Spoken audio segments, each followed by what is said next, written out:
With things at something of a stalemate on the ground, and much of Henderson Field still smoking, both sides were poised to feed more ships into the fray and try and break the deadlock around Guadalcanal. After weeks of back and forth where neither side was willing to fully contest the other's dominance in their part of the operational theatre, suddenly both admirals wanted a fight, and they were going to get one.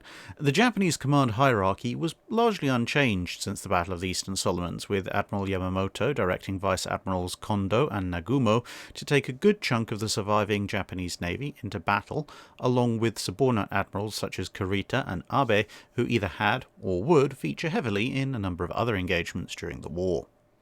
On the American side, things were a little bit different. Admiral Halsey was now in overall command and was directing Admiral Thomas Kinkaid into the fight. Kinkaid had been at the Eastern Solomons, serving under Admiral Fletcher, but both Fletcher and Gormley, who Halsey had replaced, had been reassigned at this point, and Kinkaid was now in the position that Fletcher had occupied at the Eastern Solomons for the upcoming engagement. The Americans wanted to regain the initiative in the campaign, and the Japanese wanted a decisive battle, or at least a second shot at one, given that, well, Midway hadn't gone exactly brilliantly for them. If the Americans didn't show up, they'd support the Japanese army with heavy air and sea power, much as they might not otherwise want to, which they hoped would at least force the US Navy to come and play, if they hadn't shown up by that point, or else, of course, lose Guadalcanal. On paper, the Imperial Japanese Navy had every reason to be confident. They had two of their best carriers, the Shikaku and Zuikaku, backed up by the smaller carriers Junyo and Zuiho. The latter was a light carrier, somewhere in the same order of usefulness as the recently departed Rugio, and primarily loaded with fighters. But Junyo was, whilst a little bit slow for a carrier, able to bring almost 50 aircraft to the party, and up until the last minute they'd had a fifth carrier, Junyo's sister ship Hio, which had a similar complement. Between the two of them and Zuiho, they would have about doubled the Japanese Navy's carrier-borne complement as compared to just having Shikaku and Zuikaku. But a generator fire sidelined Hio on the 21st of October, leaving the Japanese force with instead roughly the equivalent of 3 fleet carriers worth of aircraft, although the two smaller carriers' air groups were somewhat more weighted towards fighters than the roughly one-third, one-third, one-third split of the fleet carriers when it came to fighters, dive bombers and torpedo bombers. Collectively, they had about just under 200 aircraft available. Supporting them were the 4 Congo-class battlecruisers, 8 heavy and 3 light cruisers, with many of the heavy cruisers being quite modern units, and lastly just over 2 dozen destroyers. By contrast, the US Navy was coming in with just 2 fleet carriers, the expedited repairs made to Enterprise allowing her to be present alongside the newer Hornet. Individually, the 2 carriers had slightly larger air groups than the Shikakus, but overall, they were still about 60 aircraft short when compared to the total Japanese Navy air wing. Although, thanks to the large fighter groups, they were only about 10 aircraft short of their Japanese counterparts when it came to fighters, and actually had a few more Dauntlesses compared to the Japanese Navy's VAL contingent. But the Japanese 57 Kate torpedo bombers were something of an advantage compared to the 24 Avengers that the US Navy forces carried. The Americans had just the one battleship, although on the other hand it was USS South Dakota, and thus it was more than capable of taking on any single Congo that might come its way, at least as long as nothing dramatic like, complete power failure occurred. If it came to a surface fight, though, things were not going to be pretty. Not only was South Dakota outnumbered 4-1, but the US Navy's cruiser line consisted of 3 older heavy cruisers and 3 Atlanta-class light cruisers, and about a dozen destroyers rounding out the force. The battleship Washington and a heavy escort force was also in the theatre, but too far away to be of any use in this particular engagement. But, on the other hand, some of Henderson Field's aircraft had survived, and some repairs to the airfield had been made, and a major land assault by the Japanese army, starting on the 20th of October, failed to take the vital airfield. This allowed the Cactus Air Force to inflict damage on the advancing Japanese, sinking the light cruiser Yura, as the Japanese had been told by the army that they had in fact captured the airfield. This little omission didn't really do that much for Japanese Navy and Japanese Army relations, although to be perfectly honest, there weren't that many bridges to burn at this point. The Japanese naval forces were split into three. Junyo and about half the surface forces were in one, the other three carriers and their escort in a second group, and the balance of the heavy surface forces in a third group, with Admiral Kondo in overall command. The US layout was somewhat simpler. Two task forces, each centered on a carrier, sailing in relatively close proximity, with South Dakota forming part of Enterprise's fleet screen. Battle was almost joined on the 25th of October when a Catalina, that ever-versatile flying boat, spotted the main Japanese carrier force, but they were just out of the US strike range. The US carriers duly closed and launched a couple of dozen aircraft, but the Japanese knew that they didn't know where the US carriers were, and so they withdrew north, opening the range up again and denying any battle that day. This would thus result in a slightly diminished Enterprise air group as the pilots were forced to return after dark, losing 8 aircraft and 2 pilots to ditching or hard landings in the process. However, confident of catching the Americans now that they knew roughly where they were, the Japanese wheeled about in the small hours of the following morning and headed south again, both sides closing in until they were well inside strike range of each other's aircraft. Dawn saw recon aircraft heading skywards from both sides, and within about 10 minutes of each other the respective scouts reported the position of large portions of the enemy fleet. Now it was a race to get strike aircraft aloft and on their way. Catalinas had spotted the Japanese formations much earlier, thanks to radar, but their reports were so delayed in reaching Kincaid that by the time they arrived he considered them to be of no further use, as the Japanese forces would surely be in different positions by the time he was able to read the report and actually act on it. The Japanese won the race of strike aircraft with a balanced strike force of 64 aircraft up and away less than an hour after the scouting report had been received, helped by the fact that they were sailing southeast into the wind, whereas the US carriers coming the other way had to double back briefly to launch their own aircraft. But it would be the US Navy who drew first blood. Using SBD-3 Dauntlesses as scouts meant that they could also initiate their own small strikes, and that meant that when 2 such aircraft found Zuiho, just as the Japanese Navy strike force headed off, in shades of Midway, the Japanese Combat Air Patrol was distracted by other US aircraft, also scouts, and the 2 newly arrived aircraft managed to score at least one significant hit with their 500-pound bombs. These aircraft were carrying lighter ordnance reflecting their scout role as opposed to the big 1,000-pounders that the strike-loaded Dauntlesses could bring to the party. Still, this explosion was enough to ruin Zuiho's day, leaving her afloat, but with her aircraft having to find a new home upon their return as she couldn't land them anymore as all the arresting gear had been destroyed in the explosion. Sensing, nonetheless, that they had the drop on the US ships, the Japanese formation, that was composed almost entirely of surface ships, was ordered forward to engage the US Navy forces in a surface action. Junyo and her group came up to support the Shikakus, and a second strike from the latter carriers were launched.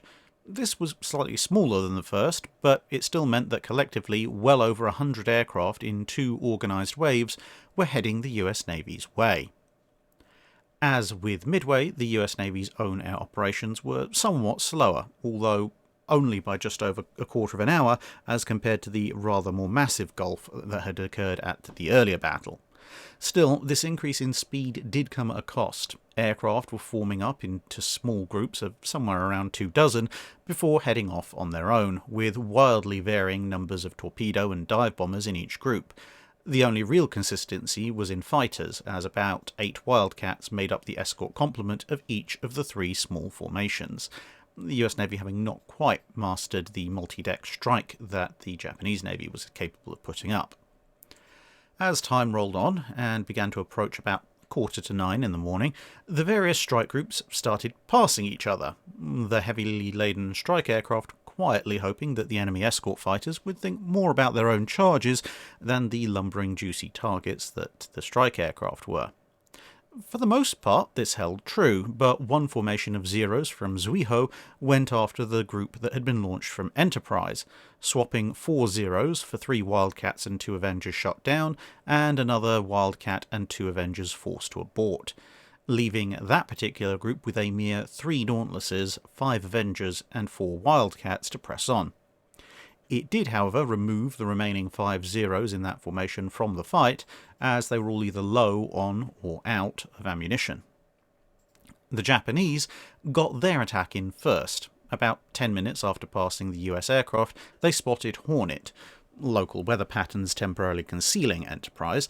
Things had improved a little bit compared to the Eastern Solomons, and 3 dozen F-4F Wildcats on combat air patrol were vectored onto the oncoming hostiles. But once that initial task was accomplished, things began to collapse back into the cacophony and chaos that was all too familiar to those aboard the Enterprise, meaning that the end result was round about the same. The Japanese aircraft screaming into their attack runs on Hornet about the same time as most of the Wildcats managed to sort themselves out to begin their own attacks on the incoming. For a start, only the cruiser Northampton's radar had actually seen the attackers, and she, unaware that neither carrier had spotted the incoming aircraft on their own sensors, kept radio silence and was instead using signal flags to relay her findings to Hornet, which delayed notification somewhat. Once Enterprise realised what was going on, her fighter direction officer made a critical mistake in the heat of the moment. Instead of giving a vector to the incoming Japanese aircraft based on the compass, he gave a vector relative to the ship itself, which of course meant nothing to the Wildcat pilots who couldn't see the Enterprise, as it was completely the wrong direction if they read the bearing as an absolute reference. 5 dive bombers had either been shot down or forced to break off, nonetheless, which left 16, and all 20 torpedo bombers were intact. Hornet blazed away as best she could, but having to split her attention between high and low attackers, as well as having the aft 5-inch battery temporarily disabled by a young officer who'd accidentally run the guns into their stops, freezing them in position until the issue could be sorted, meant that 2 550-pound semi-armour piercing bombs and 1 fractionally lighter high-explosive bomb soon crashed down, the first 2 stabbing deep into the ship and the other one blowing a hole in the flight deck, accompanied by a dive bomber that had been shot down but elected to go out by slamming into the Hornet as opposed to the sea. In some small comfort, that aircraft's bomb didn't go off as well. Flying low and slow, despite their numbers, the torpedo bombers suffered heavily. But Hornet was caught in a pincer, much as HMS Repulse had been less than a year earlier, and despite a large number of their comrades falling ablaze into the sea, the Japanese pilots compounded the carrier's problems with a pair of torpedo hits, followed up by another damaged dive bomber slamming into the ship. At the cost of 25 of the 36 attackers, they'd left Hornet dead in the water and ablaze, as well as short half a dozen fighters. With commendable skill and aplomb, the ship's escorts and her own crew worked to get the fires under control, and attempts were made to rig a tow line.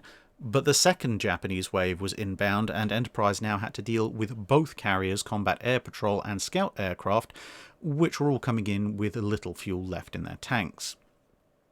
This landing procedure would, however, have to be called off, as Enterprise had to shift into clearing her flight deck ready for action. Anyone still airborne and running low on fuel would have to ditch, which in turn led to the first US vessel to be lost that day as an Avenger touched down near the destroyer USS Porter, which shortly thereafter took a torpedo hit, and quite possibly from the Avenger's weapon, deciding that, well, water immersion must surely mean that it should activate. USS Shaw, the revenant survivor of Pearl Harbor, was then forced to rescue the surviving crew of both the Porter and the aircraft before finishing off the stricken Porter with its guns. It wasn't all sunshine and rainbows for the Japanese, though.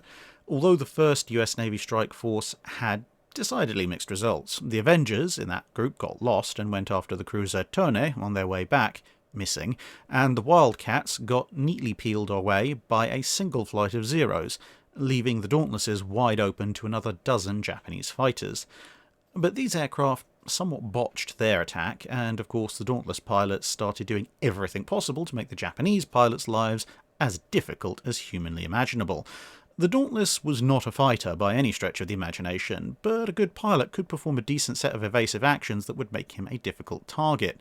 And so, although the Zeros knocked out 4 dive bombers, 2 of them permanently and 2 forced to abort, the other 11 made it to a position above Shikaku, which pulled a neat evasive turn that sent the first clutch of 1,000-pound bombs into the sea. But here, the slightly disorganised nature of the American assault actually worked in their favour, as the next few dive bombers initiated their own dives just long enough after the first aircraft to see and correct for this evasive action, which allowed them to score numerous bomb hits, causing heavy damage and leaving Shikaku ablaze and, like Zuiho, unable to operate aircraft. Unfortunately, this golden opportunity went unremarked, as what was left of the second US formation, as well as the whole of the third formation, missed the carriers completely, instead going after the cruisers Suzuya and Chikuma, managing a total of 3 bomb and 1 torpedo hit on the Chikuma and forcing her to withdraw with heavy damage.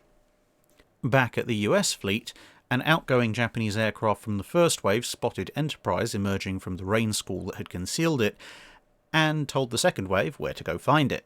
Hornet at this point was still on fire and listing and appeared to be finished, and so these new aircraft went after the Enterprise. Once again, combat air patrol was vectored in, but once again they only managed to get into the action just as the attack runs began. By now familiar with this particular scenario, Enterprise and her escorts put up a furious resistance, but still several semi-armor-piercing bombs smashed into the carrier, at the overall cost of 12 out of 19 attackers, 10 of them shot down there and then, and 2 more being forced to ditch later on due to the damage. Then the torpedo bombers arrived, but unlike those that had dealt Hornet such a heavy blow, these split their attention between Enterprise, South Dakota, Portland, and the rather bewildered destroyer USS Smith, which got a damaged Kate and its torpedo to the face for its trouble. The Wildcats were also able to make their intercepts in somewhat better time, and overall only 5 of the 16 torpedo aircraft survived, and unlike their earlier compatriots, this horrible casualty rate came with nothing much to show for it other than the wildly burning Smith, which nonetheless avoided becoming the second ship to sink by chasing down the speeding South Dakota and immersing itself in the great sheets of water that the battleship was throwing up, dousing most of the fires aboard. Enterprise's crew, spared any torpedo hits, managed to get the fires aboard under control and resumed landing aircraft, only to be forced to call it off yet again before lunchtime as a third wave of Japanese aircraft now appeared. These had come from Junyo, which had come up into range and launched its dive bombers, although again these split up, resulting in only a somewhat damaging near miss to the Enterprise, 1 hit on South Dakota, plus another to the USS San Juan, the 17 dive bombers losing 8 of their number in exchange in the fight, with 3 more too badly damaged to recover at the other end. Whilst the Japanese had paid an exceptionally high price in aircraft, the US Navy was now without any meaningful carrier capability. Hornet was still dead in the water, and Enterprise was damaged to the point it could just about get aircraft back on board, but offensive flight ops were not anywhere in the immediate future. Conversely, the Japanese still had Zuikaku and Junyo intact, assuming they could put together another offensive. Thus, Admiral Kincaid decided it was best to withdraw, as he didn't know exactly how many aircraft the Japanese had lost, which at this point, with the Japanese surface forces having made up around half the ground between the two sides, was also probably the wisest course of action. Once what was left of Enterprise's flight deck and hangars were full, further aircraft were directed to ditch near other US ships, who would then pick them up. As it turned out, Zuikaku and Junyo were preparing a follow-up strike, but the scattered, bedraggled, and badly shot-up survivors of the morning's operations shook many of the observing officers badly. Compared to the last time they'd tangled with the US Navy's carriers, the anti-aircraft fire had been much, much more effective, even if the Wildcats hadn't done particularly well in their intercepts. They couldn't know it, of course, but the officer aboard Enterprise who'd recommended recarpeting the ship with 20mm Oerlikons had, at least partially, been listened to, and the effect on the Japanese Navy's elite aircrews had been devastating. Still, They were on the front foot, and so Zuiho and Shikaku were sent back, with a much smaller Japanese fourth wave heading out from the intact carriers to accompany and guide the surface forces in for the kill. This was made up of 14 torpedo bombers, 19 Zeros, and 6 dive bombers, although a number of the torpedo bombers were sent out with the much heavier 1,600-pound Mark 80 armor-piercing bombs, the same kind that had done in the Arizona at Pearl Harbor. At about 3:20 in the afternoon, these aircraft duly began to arrive. The cruiser Northampton was towing Hornet at a stately 5 knots, when out of the sky came 7 torpedo-armed aircraft. They managed to miss the barely moving Hornet with all but one drop, but one hit was really all that it took, the location causing additional damage to the stricken carrier and demolishing most of the repairs that had been made to the earlier damage.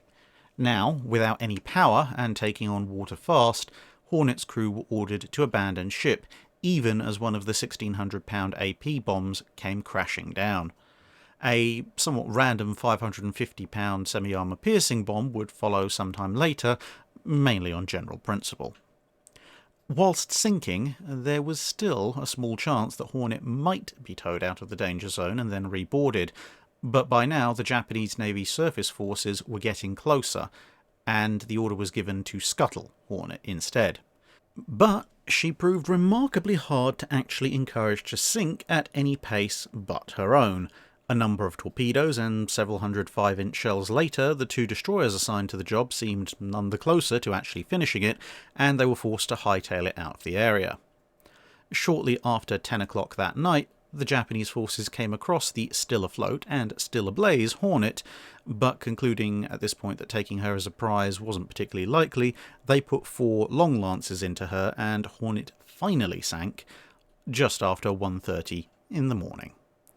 However, with the rest of the US forces having proceeded at speed away, and considering that their own fuel was running somewhat low, the Japanese surface ships decided to head back to refuel and then return to base. Initially, both sides thought that they'd won. The US thought that both Shikakus had been sunk and a Congo plus at least 4 cruisers had been damaged. The Japanese thought that they'd sunk South Dakota, Hornet, Enterprise, 2 further unnamed large capital ships, they said carriers, that hadn't even been there, plus a cruiser and a destroyer, which led Admiral Nimitz to quip, "Well, I wish I had as many carriers as they claim to have sunk." In actuality, of course, the losses were actually far less. The Japanese had, in the course of the actual battle, lost nothing in the way of ships, although Shikaku and Zuiho would need extensive repairs, as would Chikuma. More pressing was the loss of almost 100 aircraft and many of their precious aircrew.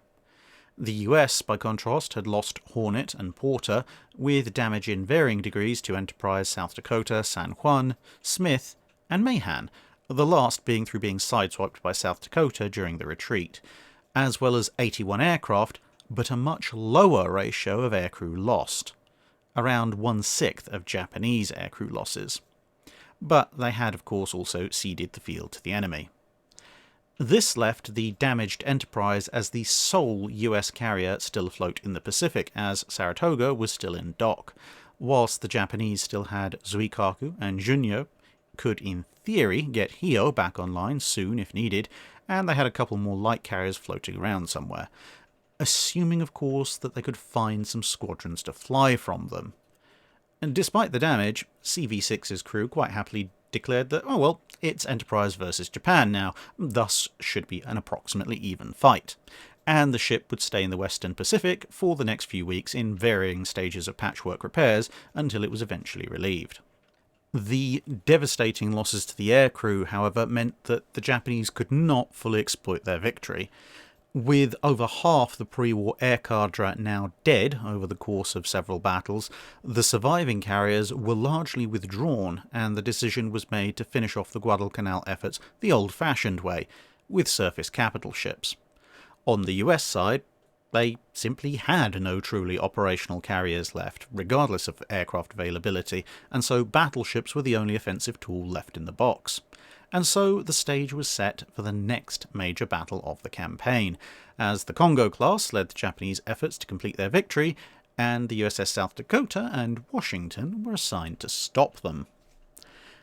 As with the Battle of the Eastern Solomons, Enterprise's action report, as well as covering the battle itself, contains a lot of useful information, noting that the expenditure was just over 50,000 rounds of anti-aircraft ammunition from the ship's defences, 46,000 of which were 20mm ammunition, as well as a more than fourfold increase in 5-inch ammunition expenditure.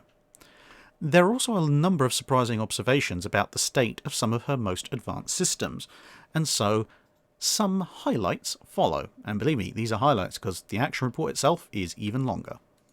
Defence by anti-aircraft batteries. This is section C.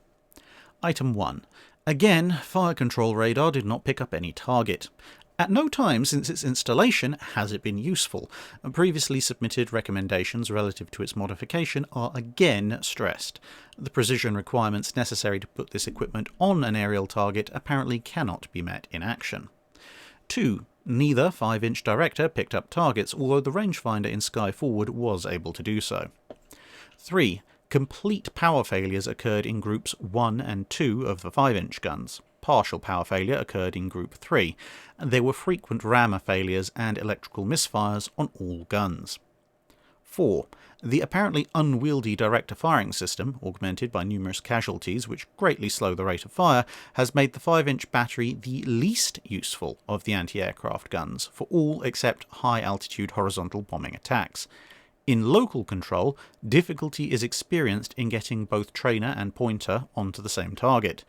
A new type of fuse, which it is understood will soon be available, may greatly increase the effectiveness of the 5-inch against dive bombing and torpedo attacks. 5. The performance of the 40mm in their first action was gratifying. Eventually, these guns may prove to be our best defence against dive bombers. Several faults now exist, namely empties jam in the chutes, local control is too sensitive, firing mechanisms are not satisfactory, and our splinter shields are too high.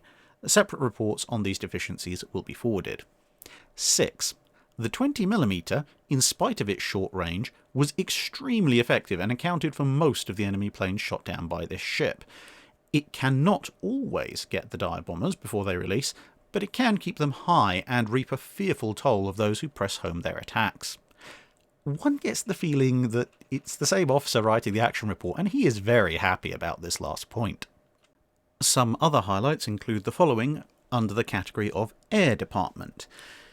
It is very evident in this action, as apparently was the case in the action of the 24th of August, that fighter direction was a disappointment. Some errors in judgment on the part of the fighter director officer were undoubtedly made, the most apparent of which were the stationing of fighters at altitudes generally too low and the frequent use of relative bearings, which, under the circumstances, were meaningless to pilots in the air. However, fighter direction having fallen short of expectations in 2 successive actions, a careful re-examination and analysis of the problem is required. It is not sufficient simply to charge the failure to lack of training, inexperience, or similar causes. It is a fact that when the problem is simple, that is, when one group is to be intercepted, little difficulty is experienced in effecting an interception. This was done repeatedly whilst en route to the South Pacific area in drills wherein our dive bombers or torpedo planes represented the enemy and came in from an unannounced direction and altitude. As soon, however, as the problem becomes complicated, as it did on the 26th of October, with some 38 of our fighters in the air and with enemy planes in large numbers coming in from various directions and altitudes, and with friendly planes complicating the situation, then the system breaks down. 2 conditions of attack must be considered. In the first condition, the attack group is located well out. Here, precise interception pursuant to detailed instructions from the fighter director is practicable and should be effected. In the second condition, the attack group has arrived in the immediate vicinity of our formation and has probably separated into groups at various positions and altitudes. In the second case, the multiplicity of planes, the amount of radio traffic which has to go through the air, and the numerous radar reports received, reports on friendly planes complicating the picture, present such a complicated picture that it may be the problem is not solvable if we attempt to give detailed instructions to all fighters. Possible, in the latter case, a plan whereby the combat patrol is stationed in definite localities and at select altitudes, wherein the fighter director gives out general information and undertakes detailed interception only in case of large groups or in special cases. Certainly, the positioning of fighters, both as to location and altitudes, must receive the most careful thought. It is imperative that operating carriers continue to exert every effort to improve their fighter direction and reach a satisfactory solution of the problem. Permanency of personnel is important and in the past has been lacking. This can be corrected. Further, there is good reason to believe that the material condition of the radar on Enterprise has been improved. However, what is urgently needed is a sound doctrine. This can only be arrived at by extensive trials and experiments.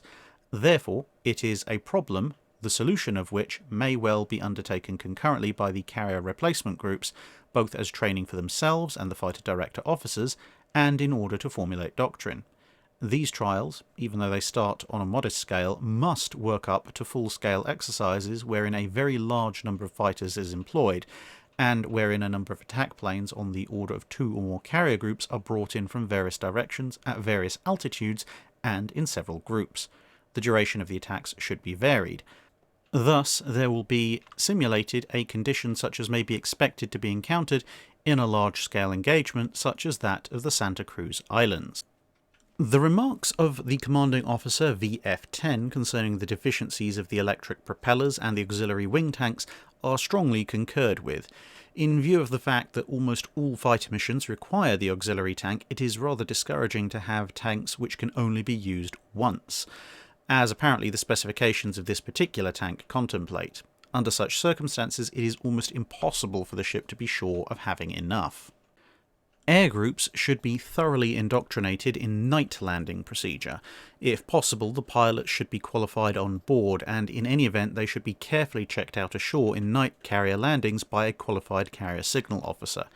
This checking should include the full procedure required when a group returns to a carrier after nightfall. When night landings became necessary on the evening of the 25th of October, results were disappointing, especially during the short period between dusk and moonrise. As soon as the moon rose sufficiently to clear some low clouds on the horizon, landings improved materially. However, had it not been for landing crashes which tied up the deck for considerable periods, there is no doubt that several planes which landed in the water due to fuel exhaustion would have gotten on board. Further, such night training should include, in addition to landings and takeoffs, thorough exercise with weapons on the various carrier-based squadrons. Whilst night bombing may not generally be feasible at the present time, surely night operations for fighting and torpedo planes, employing radar planes for locating the enemy, would be most useful. A fighter strafing attack on a plane-laden carrier at night would probably cripple the air group, and the resulting fires could easily put the carrier out of action. The limitations in the use of torpedo planes, which have been repeatedly set forth in reports of previous actions, were again amply demonstrated. Although the attack of the enemy torpedo squadron, estimate around 18 planes, against the Enterprise was executed with obvious skill and great determination, only about 9 pilots reached a proper release point and no hits were made.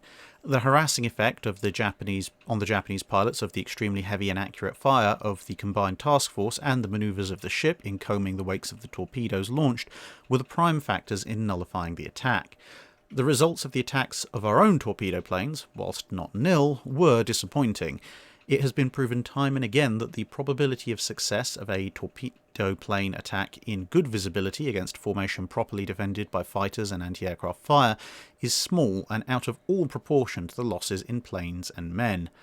The conclusion is obvious, that in the present state of the art, torpedo plane operations should, if practicable, be limited to attacks delivered under conditions of low visibility or in mopping up operations after the defensive power of the enemy formation has been reduced. Thus limited, the torpedo plane is not as valuable, plane for plane, in day operations as is the dive bomber. Accordingly, it is recommended that for the present, the air groups of our large carriers include not more than 12 torpedo planes. Only when torpedo squadron personnel are fully trained and planes are equipped for all aspects of night operations will torpedo planes reach their full effectiveness. We should not abandon them for carrier use after all, they were the decisive factor in the Hornet attack. Many of our fighters expended their ammunition long before the attacks by enemy planes were over, and were forced to remain helplessly looking on whilst the carriers were being attacked. The F4F4's ammunition supply of 240 rounds per gun is wholly inadequate. As seen from the Fighter Squadron 10 report, the preference of VF pilots for a 4-gun installation with at least 400 rounds per gun is practically unanimous and strong. It is recommended that action be taken at the earliest possible date to introduce the 4-gun installation into new F4F4 production. And lastly, from this section, when preparing for an attack mission against enemy carriers, it has been the practice to use a 0.01 second delay fuse in the nose and tails of 1,000-pound and 500-pound demolition bombs. The striking velocity of a heavy bomb released in a dive bombing attack can be expected to be in the order of 600 feet per second. With the 0.01 second fuse delay, the explosion takes place about 6 feet below the point of initial impact. The normal expectancy is that a bomb so fused striking the flight deck of a Japanese carrier will detonate about 6 feet below the hangar overhead, an area which is particularly well vented. A fairly large hole in the flight deck will probably result, but this can be readily bridged.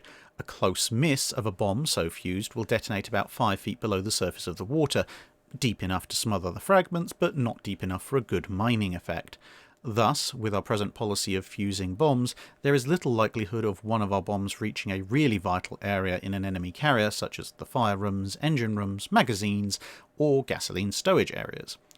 Our bombs will be temporarily crippling and may start fires which may get out of control, but there is not the proper expectancy that a small number of bomb hits will put down or stop an enemy carrier.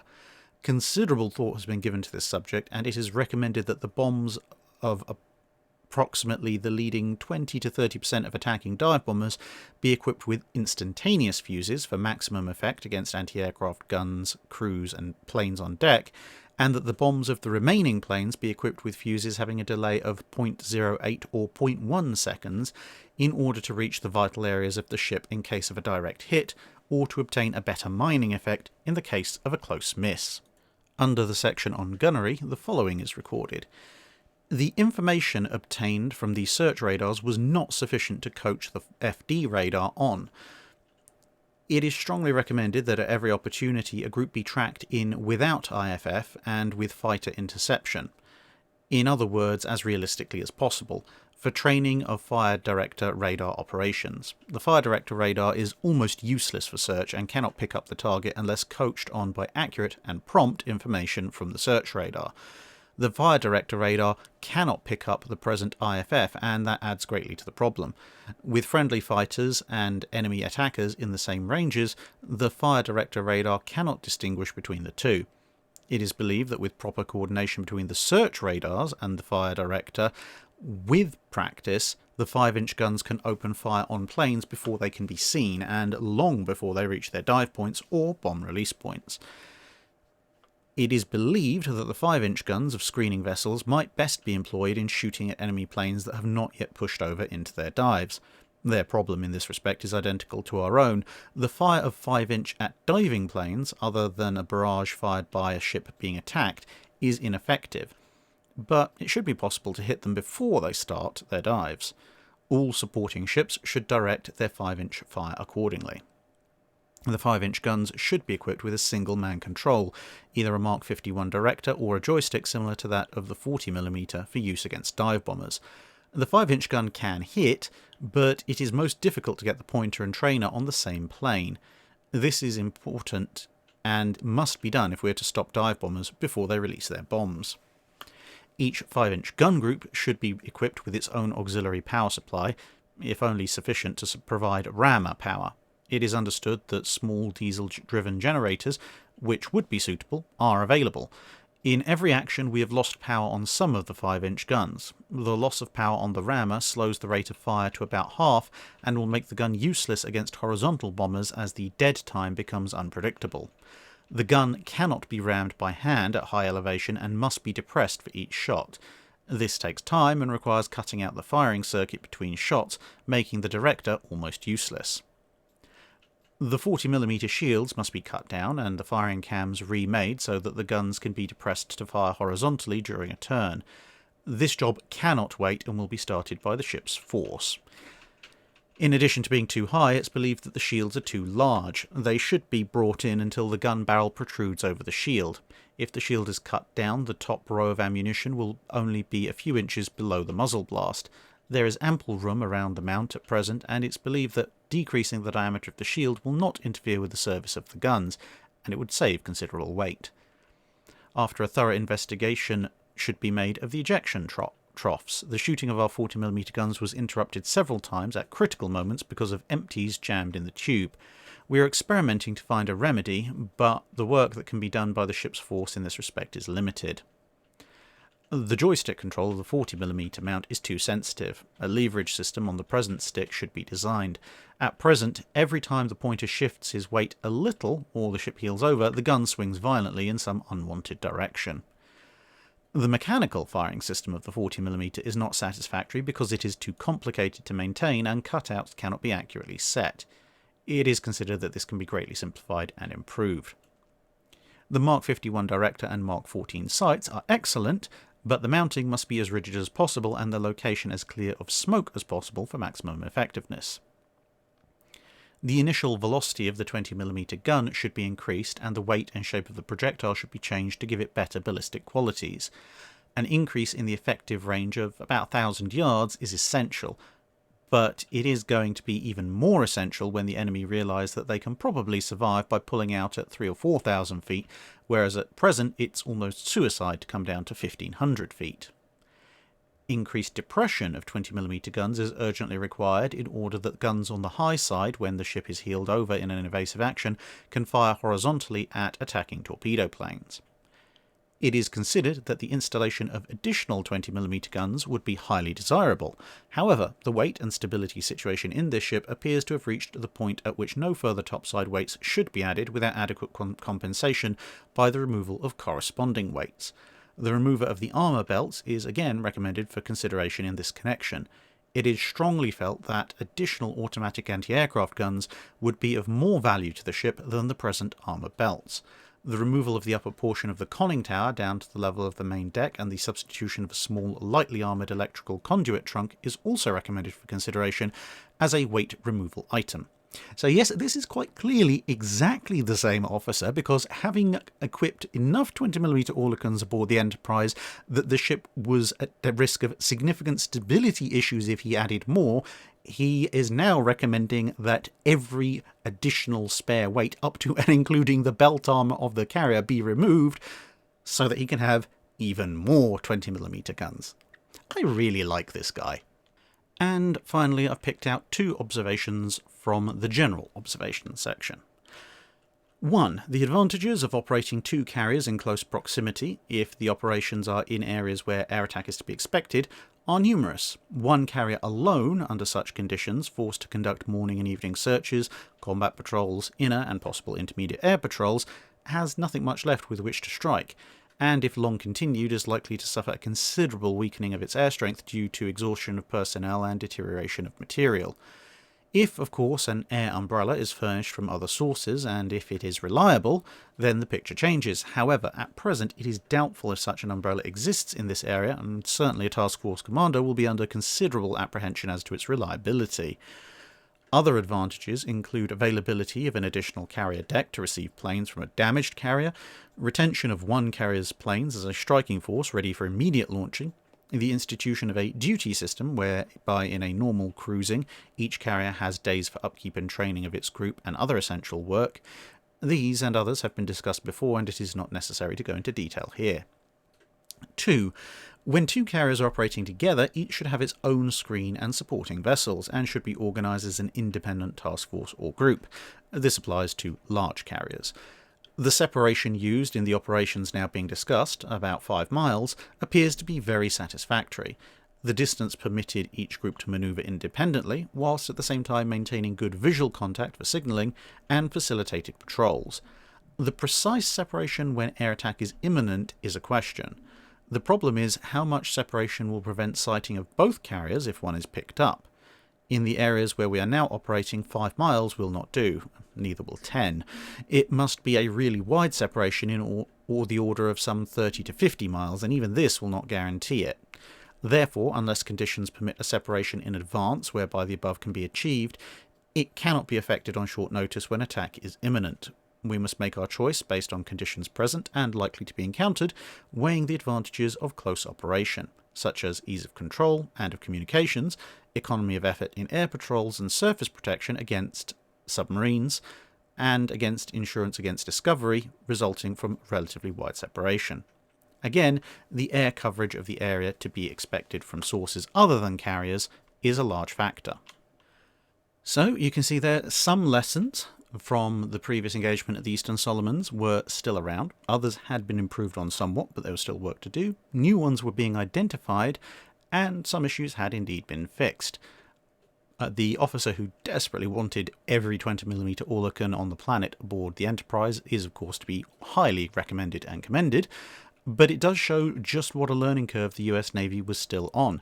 They had Coral Sea, Midway, Eastern Solomons and now Santa Cruz under their belts, and 4 carrier battles in and almost all of their carriers gone or out of action. There was still a long way to go before the US Navy carrier formations that we're more familiar with from the latter part of the Pacific War would really be as effective as we think of. But it wasn't for lack of these reports coming in. Next month we'll have a look at what happens when you're out of carriers and you have to go in with just the heavy hitters. That's it for this video. Thanks for watching. If you have a comment or suggestion for a ship to review, let us know in the comments below. Don't forget to comment on the pinned post for dry dock questions.